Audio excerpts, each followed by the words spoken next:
In the final months of World War II, at the German POW camp Stalag 9A, U.S. Master Sergeant Roddie Edmonds faces an impossible choice when the Nazi commandant demands he identify and surrender 200 Jewish prisoners for special treatment.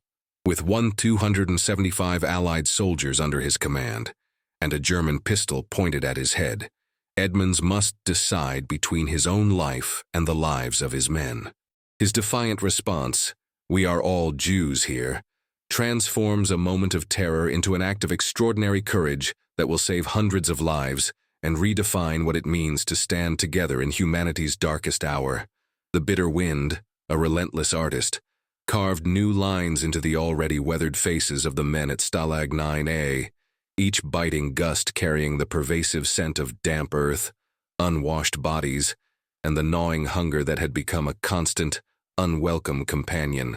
It was January 1945, and the world outside was locked in its final, brutal throes of war, though within the bleak, barbed-wire confines of Ziegenhain, that grand struggle felt a million miles away, a fading rumor in the distance.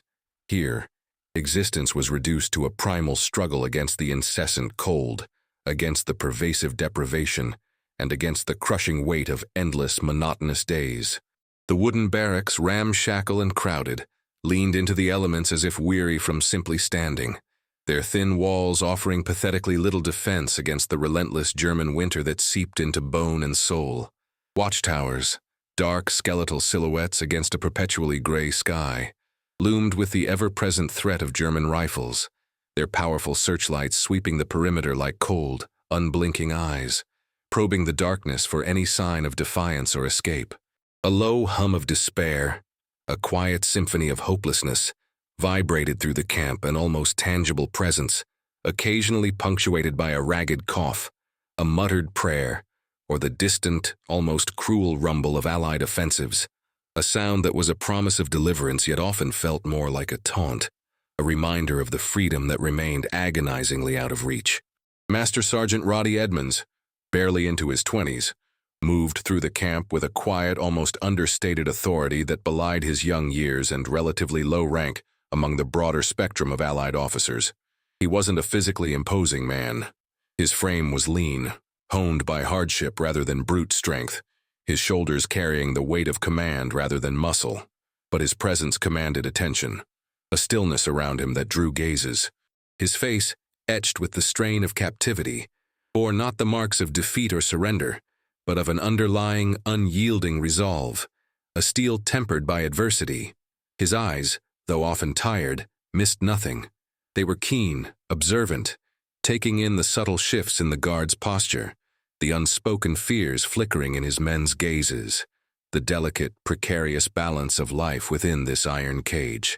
As the highest-ranking American non-commissioned officer, the mantle of leadership for all 1,275 Allied POWs, a motley collection of Americans, British, and others, thrown together by the cruel hand of fate, rested heavily on his shoulders.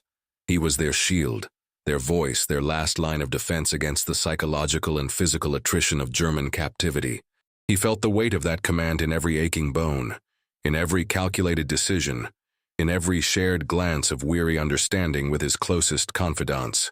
He observed the camp dynamics with the precision of a seasoned scout, the guards' increasing agitation as the war turned decisively against Germany, the heightened tensions during meager food distributions, the way a whispered rumor could sweep through the barracks like wildfire, igniting either hope or terror. Life here was a monotonous, soul-numbing grind. Mornings began before dawn, with the piercing whistle of a German guard sending shivers down spines already stiff with cold and aching from sleeping on hard boards. Roll calls, endless and ritualistic, stretched in the freezing air, the men standing motionless, each exhaled breath a cloud against the gray, desolate sky. Rations were agonizingly thin, mostly watery soup that offered little sustenance and a sliver of stale, sawdust-filled bread, barely enough to keep the engine of life sputtering, a constant reminder of their slow starvation. Yet, even in this bleak, dehumanizing existence, small acts of defiance and camaraderie bloomed, tiny flowers pushing through cracked pavement, a shared cigarette, carefully rationed, passed hand to hand like a sacred relic. A joke whispered just out of earshot of the patrolling guards, a brief fleeting moment of shared laughter that pushed back against the encroaching despair. A hand offered to a falling comrade during a forced march, a silent gesture of support. These were tiny sparks against the oppressive darkness, moments that affirmed their shared humanity. Private Levy, a young Jewish American from New York, was one of those men. His large, expressive eyes, usually full of a quiet, scholarly intensity, now held a constant, guarded fear, a flicker of deep-seated anxiety. He was observant, a man who saw more than he let on, his mind constantly analyzing, constantly fearing. He harbored a deep, secret dread, a premonition of doom that was shared by many but spoken by few, lest speaking it conjure its terrible reality. Corporal Smith, a gruff but good-hearted American from the Midwest, was often skeptical, quick with a cynical remark, his humor a coping mechanism against the bleakness. But beneath his hardened exterior lay a fierce, unwavering loyalty to his fellow soldiers. Sergeant Miller, a British NCO, was Edmonds' trusted second-in-command, a pragmatic man whose calm demeanor was a balm in chaotic times. He and Edmonds communicated often with glances and unspoken understandings, a silent language forged in shared hardship, in the crucible of captivity. Always, though, there was an undercurrent of fear. Whispered rumors, barely audible above the wind that whistled through the barracks, spoke of the Jewish question, of the unspeakable horrors happening in other camps, of the systematic eradication of entire peoples. It was a constant, unspoken dread, a shadow that stretched long and cold over their meager lives, threatening to consume them all. The knowledge hung in the air like a poisoned fog, a constant low-level hum beneath the surface noise of the camp. The morning of January 27th brought with it an unsettling tension that was palpable, even to the most jaded of prisoners. The guards, usually apathetic, bored, or merely brutal, were agitated, their movements jerky, their shouts sharper, edged with a new, frantic energy. The German officers seemed sterner, their faces drawn tight with an unfamiliar intensity, a grim determination that sent shivers down the spines of the POWs. Something was deeply, profoundly wrong. Edmonds felt it in his gut, a cold knot tightening with each passing minute, a premonition of impending disaster. During morning roll call, a new German officer, a Hauptmann he hadn't seen before, strode onto the parade ground, his polished boots crunching on the frozen dirt with an almost theatrical arrogance. He was a man with a cruel, thin mouth, a narrow, hawkish nose, and eyes that held a chilling, fanatic gleam, devoid of any human empathy. This was no ordinary officer, no mere cog in the machine. This was a man with a singular, terrible purpose, and that purpose felt sinister to Edmonds' very bones. Later that morning, Edmonds and the other senior NCOs were abruptly summoned to the commandant's office, a cramped, stale-smelling room dominated by a heavy wooden desk that seemed to absorb all the light. The commandant himself, a portly man with a perpetually sneering face, sat behind it, flanked by the new, cold-eyed Hauptmann, whose presence seemed to chill the very air. The room was thick with an unspoken menace, a suffocating weight of power and threat. The commandant spoke, his voice clipped, formal, devoid of emotion, citing a new directive from Berlin, a phrase that always, without fail, heralded something terrible, something that stripped away more layers of their already diminished humanity. Edmonds' blood ran cold even before the chilling command was fully uttered. All Jewish American prisoners of war are to report for transfer to a separate labor detail immediately. Master Sergeant Edmonds will provide a list. The words hung in the air, each syllable a hammer blow against Edmonds' soul, against every fiber of his being. He knew. He didn't need a detailed explanation, no lengthy elaboration. Separate labor detail was a euphemism, a thinly veiled death sentence, a monstrous lie that had already consumed countless lives. His gaze flickered to the Hauptmann, whose eyes he saw now gleamed with pure, unadulterated malicious intent, a hunger for cruelty. A cold dread, sharp as an icicle, pierced through Edmonds, a wave of sickness washing over him. He fought with every ounce of his will to keep his expression neutral, his hands from clenching into fists, to betray no hint of the terror that warred within him. The impossible choice slammed into him with the force of a physical blow. hand over his men to certain, agonizing death, or defy a direct order from a superior enemy officer, knowing the consequences could be catastrophic not only for himself, but for all the men under his command. His duty, as defined by the Geneva Convention, by every tenet of military honor, was clear.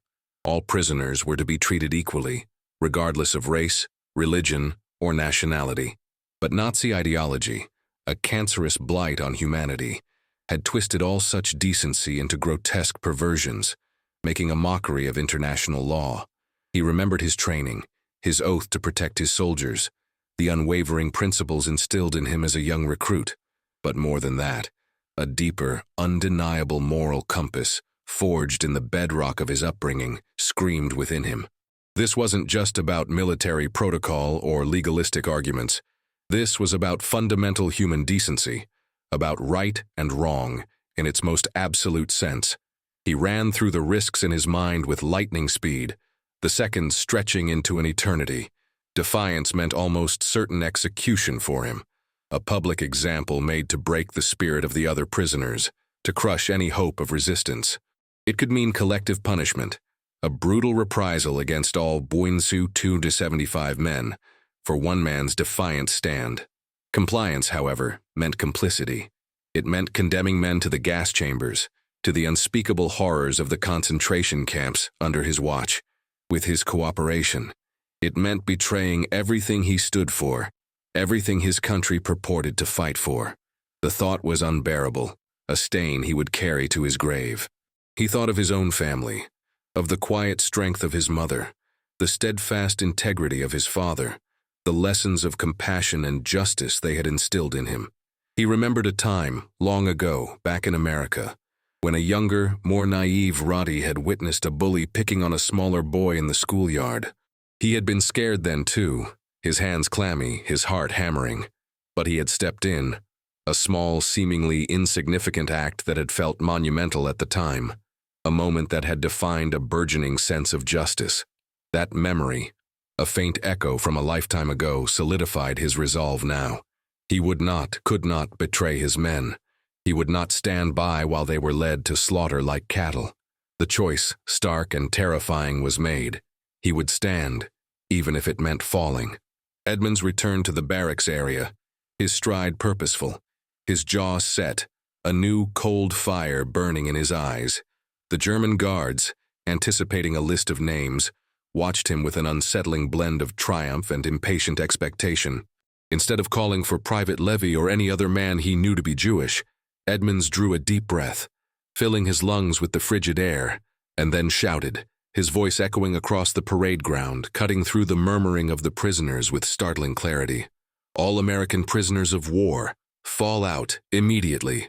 Everyone. The command, unexpected and jarring, sent a ripple of confusion, then alarm through the ranks.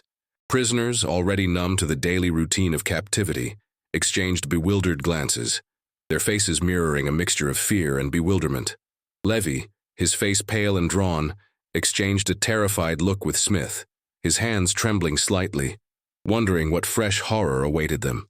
Corporal Smith, ever the skeptic, muttered under his breath, "What in God's name is he up to now?" But he began to move, curiosity warring with apprehension. Sergeant Miller, Edmonds's trusted second-in-command, looked at him with a mix of shock and dawning understanding, a flicker of grim approval in his eyes that spoke volumes of their shared burden and unspoken communication. Slowly, reluctantly at first, then with a growing collective purpose, the men began to assemble. They poured out of the barracks, a stream of gaunt faces in threadbare uniforms, filling the parade ground. 1,275 men, standing shoulder to shoulder, forming ranks that stretched seemingly to the very barbed wire fence, a silent, unyielding mass of humanity. The sheer number of them was a powerful, unspoken statement. The Hauptmann, accompanied by a contingent of heavily armed guards, arrived shortly after, his face contorted in an expression of self-satisfied arrogance, expecting to see a small segregated group of Jewish prisoners plucked from the larger population. His thin mouth twisted into a snarl, his eyes blazing with pure, unadulterated outrage as he took in the overwhelming, unexpected sight of the entire American contingent. He gestured wildly at the assembled thousands, his voice rising to a furious, incredulous roar that cracked with disbelief and seething anger. "Master Sergeant Edmonds, what is the meaning of this? These men cannot all be Jews." He pointed an accusing finger at the sprawling formation, his face a mask of incandescent fury. The Hauptmann, his face contorted with incandescent fury, stormed forward, his polished boots crunching ominously on the frozen ground, each step a testament to his mounting rage. In one fluid, terrifying motion, he drew his Luger pistol, the cold steel glinting menacingly in the pale winter light, a stark symbol of his power. Without hesitation, he jammed the barrel hard against Edmonds's temple, the metallic pressure a stark, immediate threat, a direct challenge to the Master Sergeant's defiance. The air in the camp became impossibly still, thick with dread, a suffocating silence descending upon the parade ground. 1,275 men stood frozen, rooted to the spot, their breath held captive in their chests, every eye fixed on the terrifying tableau. The only sounds were the whistling of the bitter wind, a distant, plaintive bark from a German guard dog, and the frantic pounding of Edmonds's own heart, a drum against his ribs, fighting for air. Despite the mortal threat, despite the cold steel pressing into his skin, an icy touch that promised swift oblivion, Edmonds did not flinch. His gaze remained steady, unwavering, locked with the Hauptmann's eyes. In those eyes he saw the fire of fanaticism, the cold glint of murderous intent, but beneath it he also perceived a flicker of uncertainty, a microscopic hesitation, a moment of doubt that he would ruthlessly exploit. His own fear, raw and primal, was there, a cold serpent coiling in his gut, but it was overshadowed by a resolute, unyielding will, a deep-seated conviction that this was right, this was necessary. Then, calmly and clearly, his voice steady despite the pistol at his head, Edmonds spoke. Each word a stone dropped into the profound, oppressive silence. His voice, though not loud, carried an immense authority, a quiet power that cut through the tension. "We are all Jews here." He paused, letting the statement hang in the frigid air, a declaration that transcended language, race, or religion, a simple truth that encapsulated a profound act of solidarity. He then continued, his voice gaining a hard, unyielding edge that brooked no argument, no equivocation. He reminded the Hauptmann of the Geneva Convention, of the international laws governing the treatment of prisoners of war. He spoke of the uniform, the shared identity it represented, stating unequivocally that all soldiers under his command, regardless of their personal beliefs or origins, were American fighting men, subject to the same protections, and that identifying them by religion was not only barbaric, but a direct, undeniable violation of international law. He emphasized that differentiating between them in such a manner was an act of terror, not war. Then came the true threat, delivered with a chilling precision that cut through the Hauptmann's last vestiges of bravado.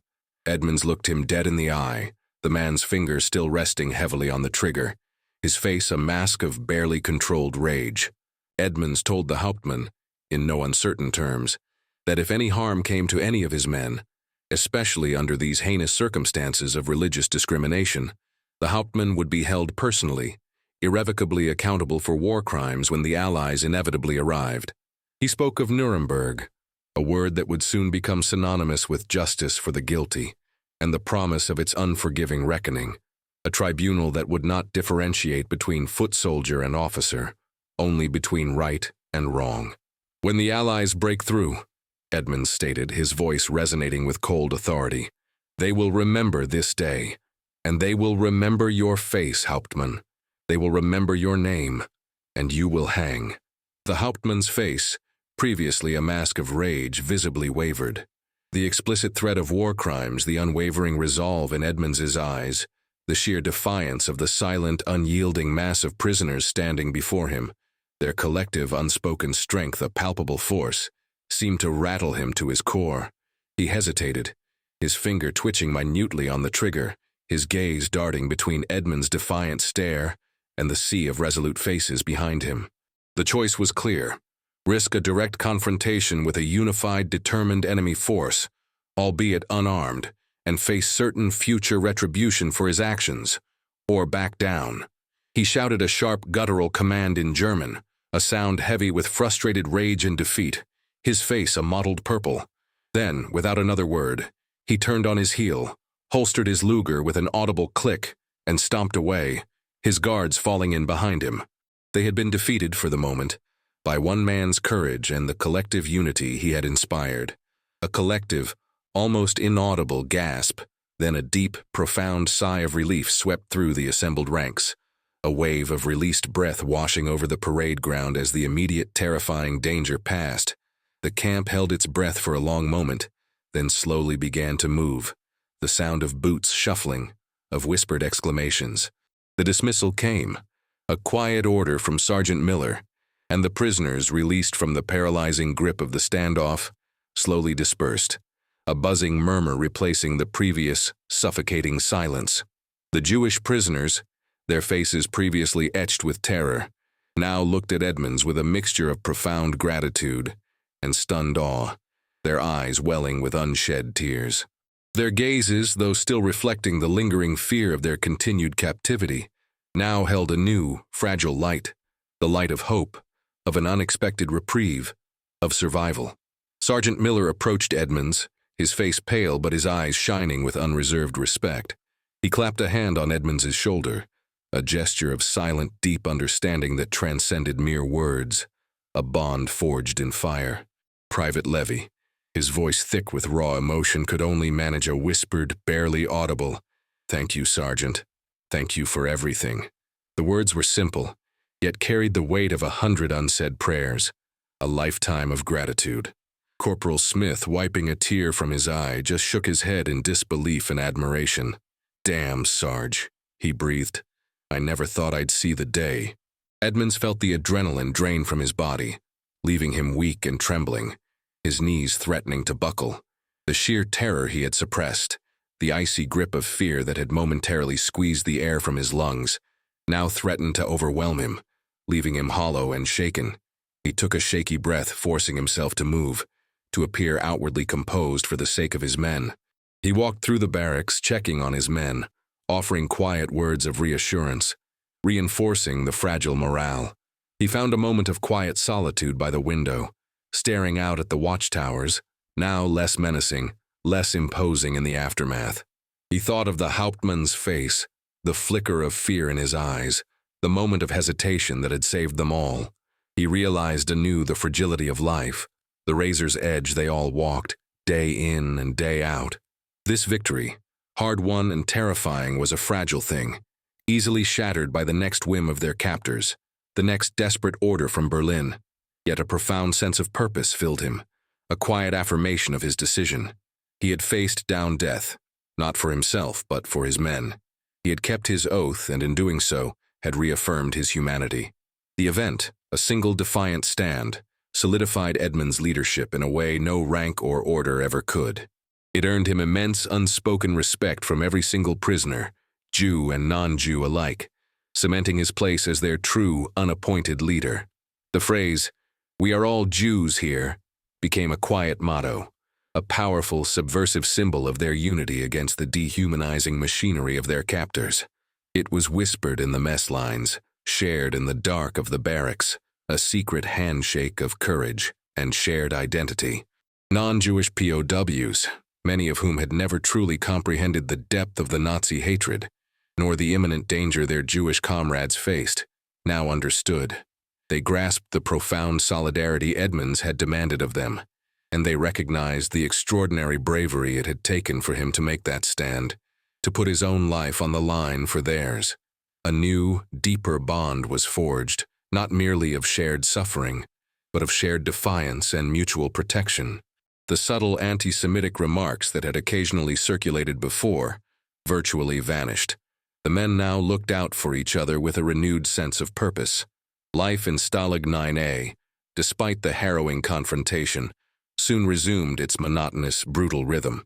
Yet there was a subtle, almost imperceptible shift in the atmosphere, a change in the camp's very pulse. The daily grind continued. The cold gnawed. Rations remained meager, the physical torment constant, but beneath it all, a new current of vigilance and quiet strength flowed. The Germans, perhaps chastened by Edmonds' bold defiance and the explicit threat of war crimes, did not attempt another similar identification of Jewish POWs. The immediate danger had passed, but the war raged on, and with it, the pervasive hardship of captivity. As the final months of the war dragged on, conditions in the camp often worsened. Rations became even scarcer, pushing the men to the brink of starvation. The guards grew more desperate, their nerves frayed, leading to more arbitrary acts of brutality and intimidation, though the specific targeting of Jewish prisoners did not recur. Edmonds continued his relentless work, a tireless sentinel protecting his flock. He mediated disputes, shared what little extra food he could procure, and tirelessly boosted morale through quiet conversations and unwavering presence. He advocated for his men's welfare during tense meetings with the German command, his quiet authority often surprising the enemy officers who still underestimated his inner strength. He maintained discipline, not through harshness or punishment, but through the sheer force of his moral example, a beacon of integrity in a moral wilderness. Small acts of resilience became the bedrock of their survival. Prisoners shared scraps of food, mended each other's tattered uniforms with painstaking care, offered quiet words of encouragement to those whose spirits faltered. The unity forged on the parade ground became a crucial shield against the creeping despair, a testament to the power of collective action. The Jewish POWs, still protected by their comrades' unspoken agreement, lived with a heavy mix of gratitude and anxiety, forever aware of the debt they owed to Edmonds and the brave men who had stood with him, a debt that could never truly be repaid. The distant rumble of artillery grew louder, closer, a thunderous symphony of liberation approaching from the west. Rumors of Allied advances, previously whispered in hushed tones, now spread through the camp like wildfire, fueling a fragile, desperate hope that dared to burn brighter. German guards, their faces pale with fear and uncertainty, became increasingly erratic. Some simply fled into the chaos of the collapsing Third Reich, abandoning their posts, while others, in their desperation, tightened their grip, becoming even more dangerous, their cruelty a reflection of their own impending defeat. Then came the death marches. As the Allied forces closed in, the Germans, in a final monstrous act of cruelty, forced thousands of prisoners from Stalag 9A and other camps on brutal, forced marches across the frozen, war-torn landscape. This was a new horror, a grueling test of their already broken bodies and spirits, pushing them beyond human endurance. Edmonds, gaunt and weary, his own body aching and starved, continued to lead, his voice hoarse but firm, urging his men forward, sharing his last drops of water, propping up those who stumbled, those whose legs threatened to give out. The collective solidarity forged months earlier became their lifeline, a vital, invisible thread connecting them. Non-Jewish prisoners, remembering the stand made for them on that cold January day, shared their meager rations with Jewish comrades, offered extra blankets against the brutal night, helped carry the weakest among them when they could walk no further. It was a profound testament to the power of Edmonds's decision, a bond that transcended even the grinding despair of the death marches. Many succumbed to the cold, hunger, and exhaustion, their bodies littering the roadsides, but many more survived, carried by a shared purpose, by the strength of their collective will to endure. Edmonds, walking among them, embodied their defiance, his presence a silent promise that no one would be left behind, if he could help it. He organized small groups, ensured that sick men were supported, and instilled in them the unwavering belief that they would, somehow, reach freedom together. Finally, like a mirage made real, the day of liberation arrived. The roar of American tanks, the sight of GIs with their helmets and rifles, the jubilant shouts echoing through the air. It was a sensory explosion after years of muted existence, a sudden, overwhelming influx of color and sound and hope. Chaos and joy intertwined as the skeletal prisoners streamed out of the camp, blinking against the unaccustomed light of freedom, their emaciated faces etched with a mixture of disbelief and elation. Edmonds, weak but resolute, moved among the liberated, his eyes scanning for his men, ensuring they received immediate medical attention, offering a steady hand, a calming presence amidst the frenzied relief. In that moment of freedom, Many of the Jewish POWs, their identities no longer a secret, no longer a source of terror, poured out their heartfelt gratitude to Edmonds, their voices choked with emotion, their tears flowing freely. They embraced him, some simply touching his arm, a silent acknowledgement of the debt they could never repay. Edmonds returned home, a quiet hero. He didn't speak much of his ordeal. The weight of his experiences too immense, too complex to articulate to those who hadn't lived it, to those who could never truly comprehend the darkness he had witnessed or the courage he had summoned. He lived a normal life, marrying, raising a family, working as a carpenter, building a life far removed from the horror of the prison camp. But the memory of January 27, 1945, remained etched in his soul, a defining moment that shaped his quiet strength, his unwavering moral compass. He carried the burden of what he had seen and the profound significance of what he had done with a humble dignity. Years passed, decades even, and the story of Master Sergeant Roddie Edmonds remained largely untold, a footnote in the vast, sprawling history of World War II. Then, slowly, almost tentatively, the survivors began to speak. Lester Tanner, a Jewish POW whom Edmonds had saved, was one of the first. His testimony, decades later, when the memories had finally found words, brought Edmonds' extraordinary heroism to light, painting a vivid, unforgettable picture of the day he defied a Nazi commandant at pistol point. The impact of their collective testimony resonated across the world, highlighting the profound difference one man's courage, one man's unwavering commitment to decency, could make against the machinery of evil.